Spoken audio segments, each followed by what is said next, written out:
Thank you. We're live now. Yeah, thank you. Good morning, all. My name is Councillor Ranjit Deer, and I'm chairing this panel this morning. And the application before us is a review of the license at Discount Food and Wine Store in Northolt. And sitting with me on the panel are my two colleagues, Councillor Julian Gallant and Councillor Praveen Anand. So that's the panel who will hear this application and make the decision. But we have a number of other officers who are going to be helping us.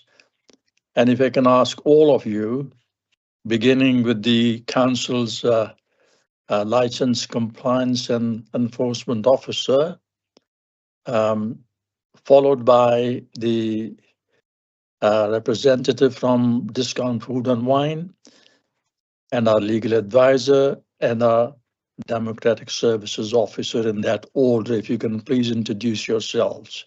Thank you. Thank you, Chair. Yes, my name is Bob Deer. I'm the Licensing Compliance and Enforcement Officer for Ealing Council. Hi, I'm Ritesh Kakar. I'm the responsible manager by looking after the store at Discount Food and Wine. Thank you. And our legal advisor. Good morning, all. This is Uma Davies. I am a barrister and the legal advisor. Thank you. Good morning, all. I'm Isabel Robb. I'm the Democratic Services Officer and I'm clerking the meeting. Well, thank you. Let me briefly explain the procedure we're going to follow this morning, which is this. The enforcement officer, who is the applicant, will present his application and produce any witnesses of whom permission has been given already and answer any questions put to them. That will be the applicant side, that is the Ealing Council's enforcement officer. And then the similar procedure will be followed by the representative of Discount Food and Wine. That's Mr. Kakar here this morning. You will produce any witnesses and be ready to answer any questions put to them. After that, the panel will retire to deliberate and make a decision. Normally, we are able to reach a decision on the same day, but if we're not able to reach a decision today, then that decision will be sent to you in writing within 5 working days. So that's the procedure. Mm-hmm. And so the next step is to begin with the application. I invite Mr. Deer, Mr. Robert Deer, to make his application, please. Thank you, Chair. Yes, this is an application to, as you've already mentioned, review a small convenience store called Discount Food and Wine. The premises have been licensed since 2006, and the premises license was transferred to Mr. Welweck Kakar, who is at the present also the designated premises supervisor. That was done in 2009. This review was brought firstly because of the underage test purchase operation that we were carrying out, and on Wednesday, the 26th of February of this year, we undertook the operation to test compliance within the borough with regards to not selling alcohol to anyone under the age of 18. We asked a 14-year-old volunteer to visit shops in the borough under supervision, attempt to purchase alcohol with hope that they would be challenged by shop staff regarding their age, and the sale would be refused. The chaperone entered the premises first on the night, and shortly after, the volunteer entered approximately 6:15 p.m. There was a young Asian male behind the counter on his own in the shop. The volunteer picked up a 440 cl can of Budweiser beer from the fridge and approached the counter. The male behind the counter did not ask the underage volunteer for ID or his age, just told the volunteer the price. The volunteer handed him the money, was given back change and exited the premises. He left the shop and returned, excuse me, handed over the can of beer to me. And as a result of what he said, I placed that in an exhibit bag, which I exhibit as RD1, and returned to the shop at 6:20. We introduced ourselves. He was still alone, the young Asian male, and the offence was pointed out. His response to the caution was that he was told, because he thought the age was 16. The male gave his name as Neil Kaka, and obviously he's a family member. An inspection form was completed, and on it was noted that no Part B of the premises licence on display. And from speaking to young Mr. Kaka, it was unclear that he'd received. It was clear, sorry, that he'd received no form of licensing training or forgotten everything that he'd actually been told. That form was exhibited as RD2. An inspection behind the counter also revealed vape products. There was 232 non-compliant vapes. We found a black rucksack, which the male denied was his at first.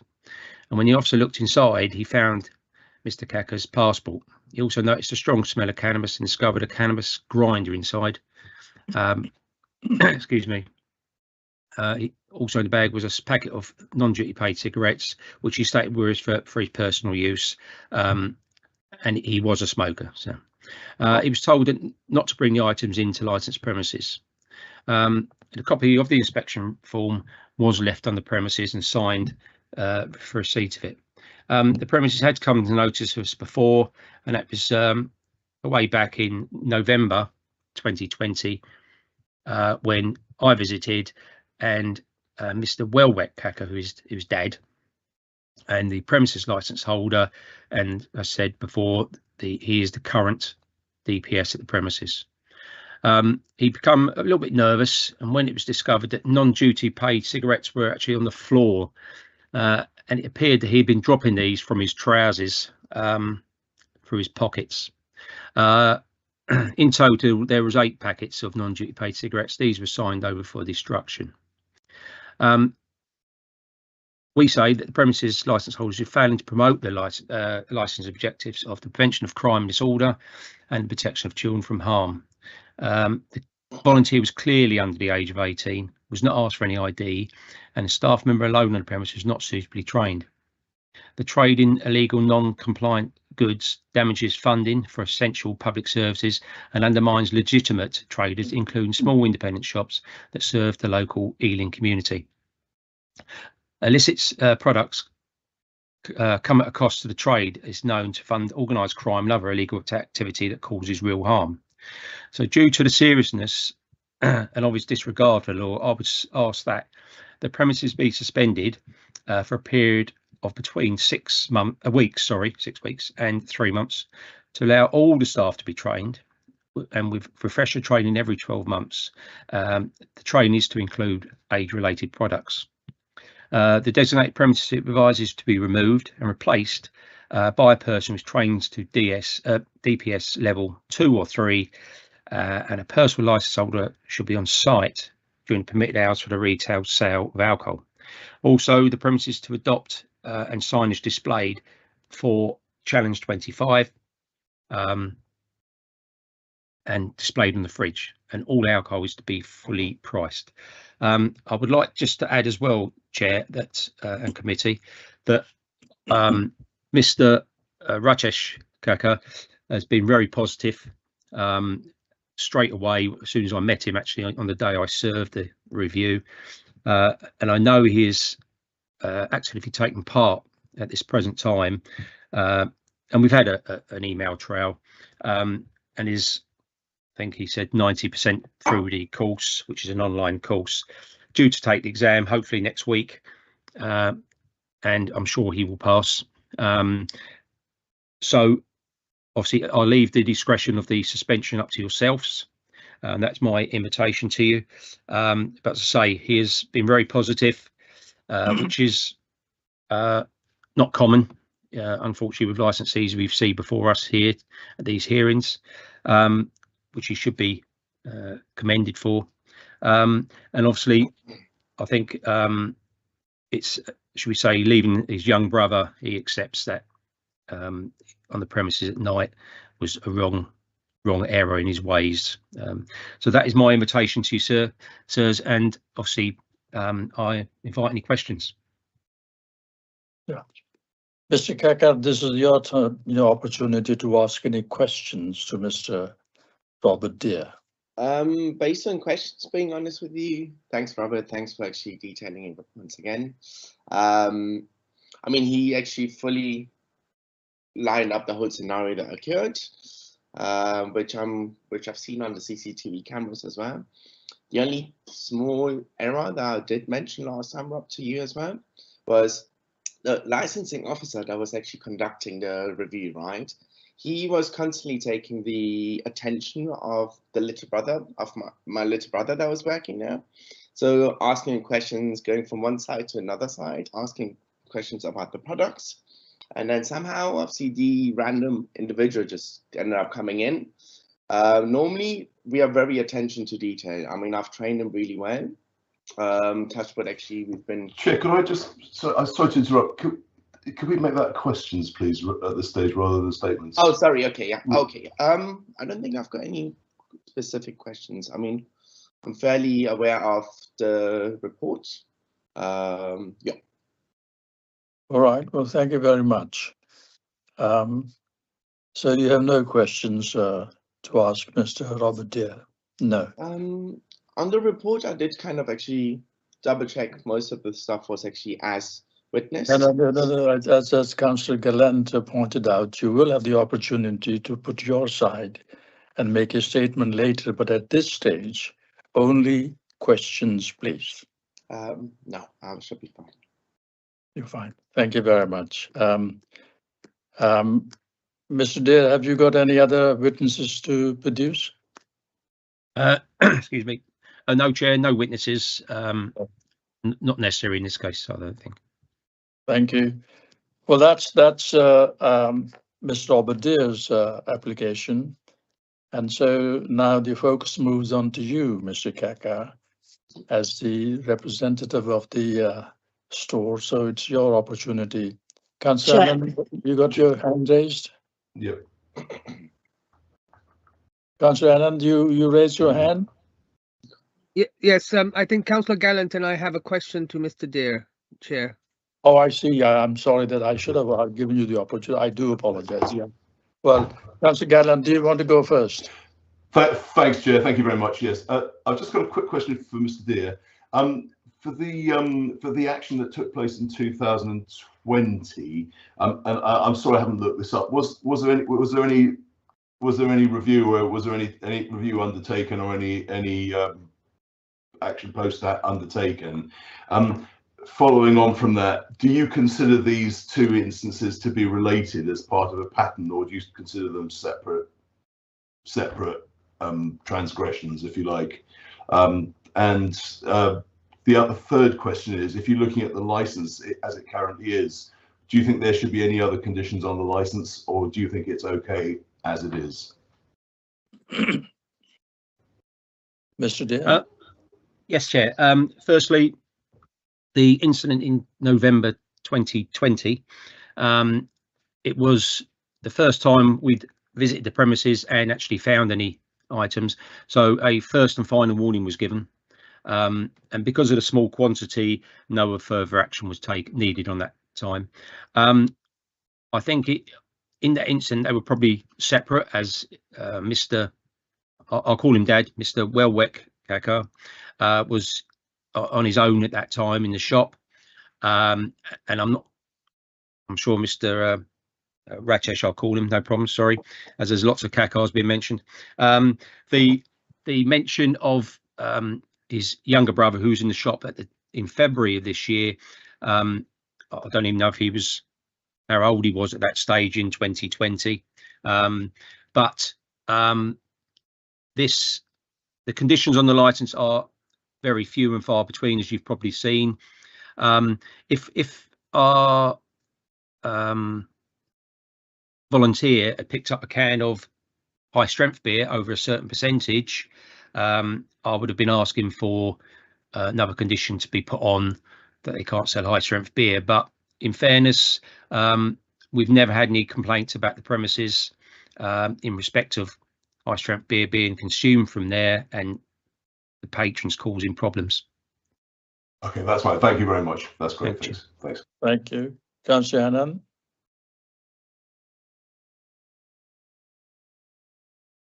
Thank you, Chair. Mr. Dare, I just want to ask one question with regards to your view of suspension and further training. You said that I will say Ritesh or Mr. Kakar. Do you find that once he passes the exams, that there will be a qualified person that is capable of running the business? And following on to that, then would there be still a requirement? Should there be a qualified person when that person is qualified, whether it's even in 2 days after this hearing? Would there be a requirement that you would still insist or request a suspension for other people to be trained, or are they able to be trained whilst the premises are open? You're on mute, sir. Sorry, sir. Thank you. I think we'll hear from Mr. Kakar after when he presents his side that what's been happening at the premises, i.e. in regards of training and retraining in the period between the incident and this review hearing. He is already a personal license holder himself, so obviously can take the DPS and exam, and that could be, well, obviously an application could go in and it could be overnight as soon as he gets that qualification to be put on as DPS. So that's why I say the suspension, if you feel it's necessary now, could be a lot shorter than I've put that time frame in. Thank you. Any more questions, Councillor Hannan? Just one clarification, Chair. You mentioned that you would prefer that the DPS is separate. I just want a clarification here. The DPS should be separate to the premises license holder. Oh, are you saying, am I correct to understand that? Yes, sir. Obviously, Mr. Kakar Senior is at present the premises license holder and the designated premises supervisor. Obviously, even though he wasn't in the premises, it was his role to ensure that staff were fully trained and to be ensure that this thing never happened, or this sort of thing shouldn't happen. Ratesh is now, obviously, I'm sure, learnt a lot on that course anyway, the further, because it is a bit more an intense course. And it could be that they changed into a company, because I know they have got a company for certain parts of that operation.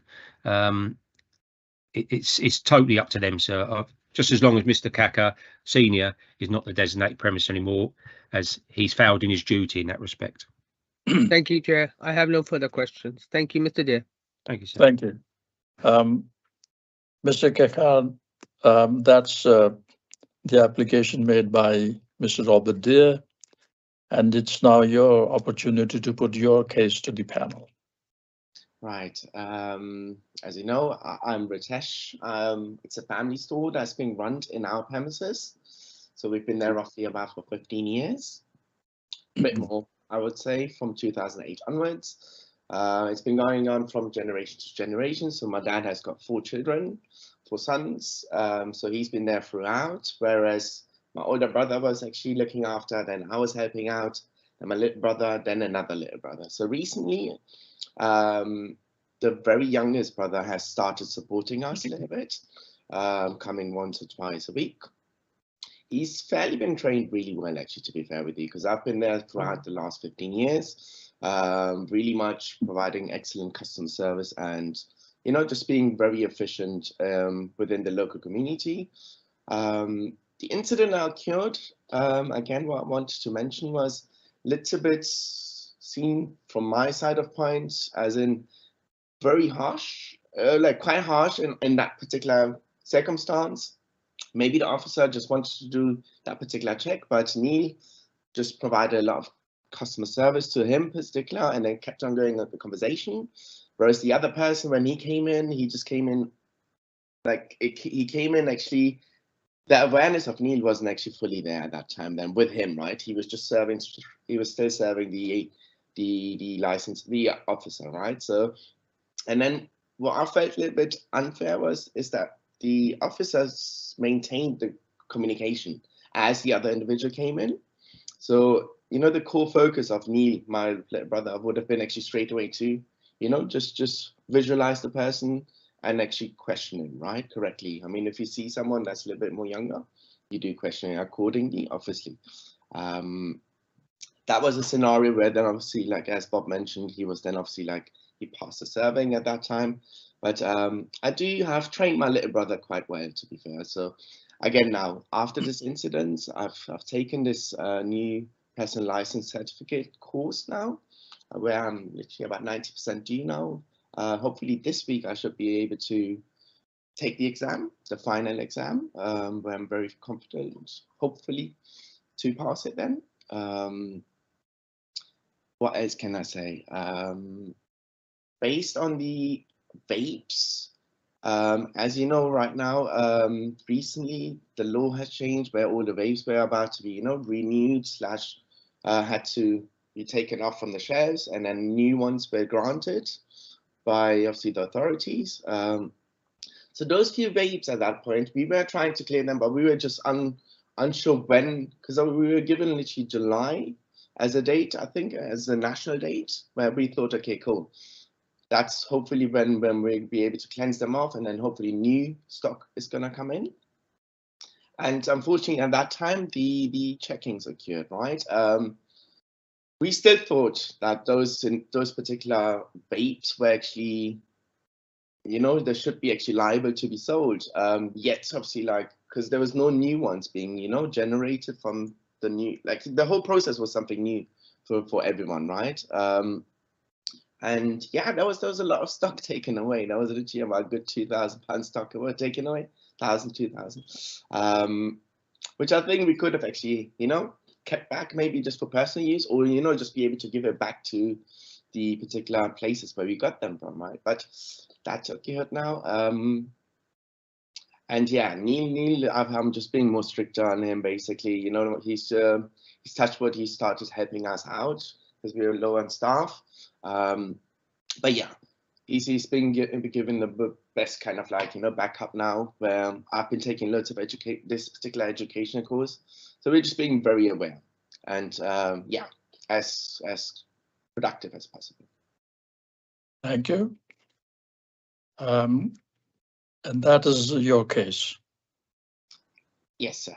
Yeah. Mr. Deere, any questions to Mr. Kakar? None, sir. Just to point out that the vapes that we seized, unfortunately, there has been a lot of confusion. But the vapes, or 2 points actually, the vapes were 3,500 puffs, and obviously the legal limit was 600 at the time. The trade were given, and obviously these were illegal anyway. And I think I've spoke to Ritesh and explained to him, how can I put this? Don't buy any goods from Charles House, because that's not a good wholesaler to buy them from. And the other thing is with the that relates to the November 2020 incident. Oh no, this is when we see some vapes at the premise in 2025. 2025, yeah, they were 3,500 puffs, so of course they were illegal, and obviously we couldn't give them back. Or ask them to take them back to the supplier, because they would have just sold them to someone else down at Charles House. So we have to remove non-compliant goods from the market. On the other side of when the officer went in as the chaperone, we've actually spoke about this as well. It's really to ensure that the shop worker is got his eyes everywhere, which unfortunately we have to do when we go into shops, to make sure nobody goes out the back or things like that. It's just to check that's all it is, to see. I don't think he was trying to fool him. I think he was trying to test him, take his him away from the volunteer. But again, shop worker should have kept his eye on that guy. Thank you. Question, Mr. Dear, to no questions. No questions. No Sir. questions. I just wanted to clarify those 2 points. All right. Well, thank you, Councillor Gallant. Yeah, thanks, Chair. I've got a couple of questions for Ritesh. Ritesh, you're going to be trained, and therefore you're going to be trained. Who else is going to be working in the shop, and are you going to be able to guarantee that whoever's selling alcohol will be trained in selling alcohol? And this brings me on to the second question, and this is I'm going to give you a hypothetical scenario. And you mentioned distraction when one person came in and was talking to the manager of the shop while the underage test person went to the fridge. If I wanted to make purchases or illicit purchases in the shop, would I not use that kind of distraction technique? Would I not use that kind of technique? I might send 4 people in to distract the manager of the shop while the illicit purchases were attempted. So is that not the whole point, that the manager of the shop has got to be ready for any distractions? Totally agree to your second point. I mean, when the test gets conducted, I guess the max kind of like, the amount of the way you want to probably test the particular premises, you could go maximum level, such as, yeah. Based on your first few points, to be fair, I am, touch wood, actually now taking very much responsibility. I've given up on my day jobs now, just because Dad is getting a little bit more aged. So it's me and my little brother now, and touch wood Dad as well, who's gonna be in, like, supervising the store daily. I roughly do about 4 to 5 shifts a week. And touch wood, when I actually try obtaining now, if I do obtain now the particular certificate personal license, I will be the responsible supervisor then on a daily basis, yeah. Avoiding and making sure then obviously like everything is conducted in a perfect manner. Besides that, Neil will be given a little bit more training. We will see if he, just educationally keeping up to date as well. And yeah. So can I just ask a question again, Chair? Can you just tell me what it says on the license about who's supposed to be selling alcohol? Can you just tell me on your license, on the license to the shop, what it says about supply of alcohol? Obviously, you need to. Well, you got the license there in front of you. I don't have the license in front of me now. Okay, so one of the things is that you need to be able to produce the license and show the license. So it says, I'll read it out to you. No supply of alcohol may be made under the premises license at a time when there is no designated premises supervisor in respect of the premises, or at the time when the designated premises supervisor does not hold a personal license or his personal license is suspended. Condition 2, every supply of alcohol under the premises license must be made or authorized by a person who holds a personal license. So if you got, so how's that going to square up? Say you left your little brother in the shop alone. How would that? How do you see that scenario? You've got a personal license. You're obviously going to apply to be the DPS yourself, I suspect. If I'm wrong, please tell me. But I think that's what's going to happen. So what will happen? Potentially, that's what's going to happen. So what will happen if you leave your little brother in the shop? I believe that the rule, as I was doing the course, right? I'll be the supervisor, right? As in like the designated supervisor.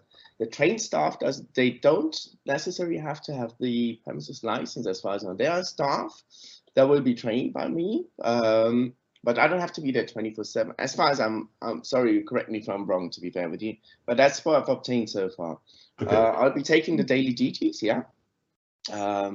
But besides that, you can't be everywhere, I would say. Okay, no, you can't be in the shop all the time, but you're aware of what it says on the license about condition 1 and condition 2. Okay. I mean, the conditions will definitely. I mean, we're very actually, we're very responsible. To be fair, we're like trying to achieve the best locally. So yeah. Thank you very much, Chair. Thank you. Thank you, Councillor Anand.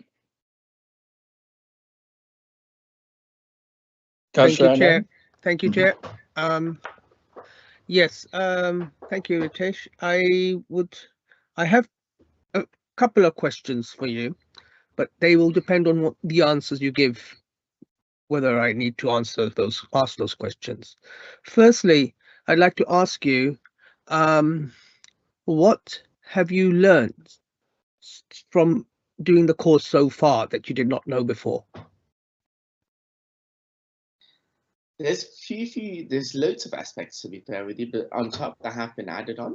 It was actually great to actually do a refresher course. I mean, the fact that actually you have to, when it comes to exits, or isn't like any, wow, wait, I don't want to, it's a strict question at the moment. So obviously knowing that you have to be the premises license holder, being very responsible within your site, questioning certain, obviously, customer individuals on age verifications, making sure the children's are non-harmed, making sure that children's after a certain time limit, that they don't actually come into the premises unless they're actually supported by someone actually older. What else? I mean, there's so many aspects. There's like five or six different topics. Awareness, hazards, what particular officer is going to be responsible for which particular task. So there's obviously environment specialists, environment officers, there's immigration officers, there's trading standards. There's so many different aspects. Police, right? So you just the awareness actually, who is responsible for which, who's got what authority, I would say. Yeah. Good, thank you. Just following on to that question, would you see that once you are settled and this hearing is over and you settled as a new DPS, I think that you might be, that would you consider that your brothers, younger ones, would benefit from the same course? I would touch wood, give all my notes to him. So he would be up to date with everything that actually I've obtained. And we live together, right? So we're very close. Touchwood, he sees me as a, as a forward. So he does obtain a lot of data / intellect knowledge from me as well. Great, so, that's okay. So I just want to ask you now a technical question from the course you've learned. Can you just tell me, who should you not serve alcohol to? So definitely someone more younger than, so age verifications have to occur. Anyone that looks young to you, you have to question. So before you used to be 18 plus. Now, as per recent occurrences, I would actually question individuals that look younger than 25 as well. What else? On children, basically, like any disabled, any person that would be actually even fully drunk, I wouldn't serve as well. We're very kind of like compliant in that way, to be fair. If I see regulars being too drunk, I warn them. I tell them, hey, don't do that, go home. Just be very reasonable to them as well. Offer them some water, some different snacks for free as well. So stuff like that. Yeah, I don't know whether there's a second or third. A policeman in uniform. A policeman in uniform, but usually that's not the case. You've answered the question that you needed to answer. A scenario, I'm going to ask you a scenario now, and that will be my last question, Chair. Three people come into the shop. Two of them satisfy you and show they have their ID, right? The third person does not have ID and is looking under 25. What would you do with that sale? I would make sure they would be aware. There were three people, two are shown their ID, the third person doesn't have ID and is surely looking under 25. What will you do with that sale? They've got 4 cans of Budweisers now. What would you do with that sale? Would you allow that sale to go through, or would you say, what would you say? I would try to obtain the data. I would try to obtain, because if the two particular individuals are actually buying that particular item, showed me their ID already, right? If I'm aware of their age being correct, I would cross-check and ask whether, you know, it's just for them, what they're up to, whether there is, you know, if it's like, as you said, if it's 4 beers, I'm no one to actually judge them. If it, he could say, if he answers saying that it's for him, I could not say no. But if the little one that I actually do think is, you know, keen to actually obtain some alcohol, I would definitely actually neglect it potentially, and then just actually, you know, just reassure him as well that he shouldn't be drinking. Yeah, I mean, depends on the scenario. Technically, the safer bet would be if No. 3 people, I can be corrected legally by the legal advisors here, but technically, if there are 3 people that have come into the shop and one does not have an ID, there is no guarantee that that person who doesn't have ID will drink that drink. So that sale is a very risky sale. It's a very risky sale and can carry penalties should that person who's underage been given the drink. Should the 2 people come to the shop and the 3rd person didn't come into the shop, you don't know what those 2 people who they're going to give the drink to. But if they've come, 3 people have come into the shop, it will be a very risky sale. You might be back here again. So scenarios such as what, we just have to avoid them fully. Yeah, I mean, before I thought, I mean, as per prior law, if a particular, if the 2 people came on their own, the 3rd person didn't come, you would be all right. If the 3rd person that you know is underage and they're buying drinks, it will be a risky sale. If they're all the same age, they're a risky sale. It's not talking about an adult and a kid. I'm talking about 3 teenagers that have come into similar the shop. ages.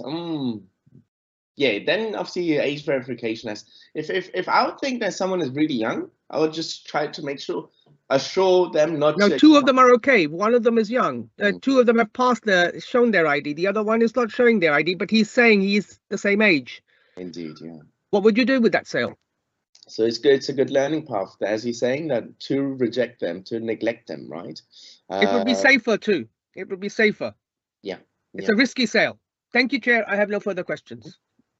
Thank you. All right, well, so that's your case, Mr. Kaka. All right. Now we'll move to the next stage, which is that both parties make what is called final submissions. So Mr. Dear will make his final submissions first, and then you will have the last word, as it were.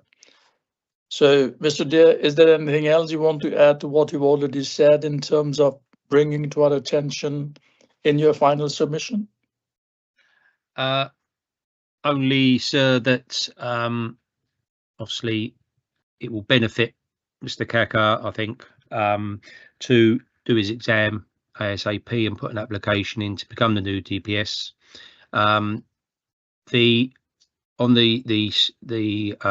subject of age-related products, and my mistake, and I'll apologise to Mr.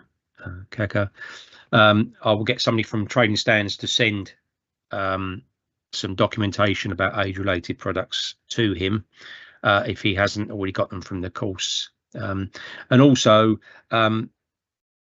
yes, following on from Mr. Gallant's point about authorities, he needs to give delegated authority to people when he's not there. So you should have a list of people that they signed, like Neil, that when you're not there, you've given him authority to serve alcohol on your behalf. So as the other councillors have said as well, it is a very responsible role being a designated premise supervisor, because you're putting faith in people when you're not there that could drop you in a hell of a lot of trouble.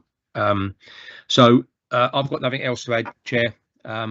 Obviously, I'll invite you to see fit in regards to this suspension and how long, if any at all, should be put on this application. Thank you, sir. Thank you.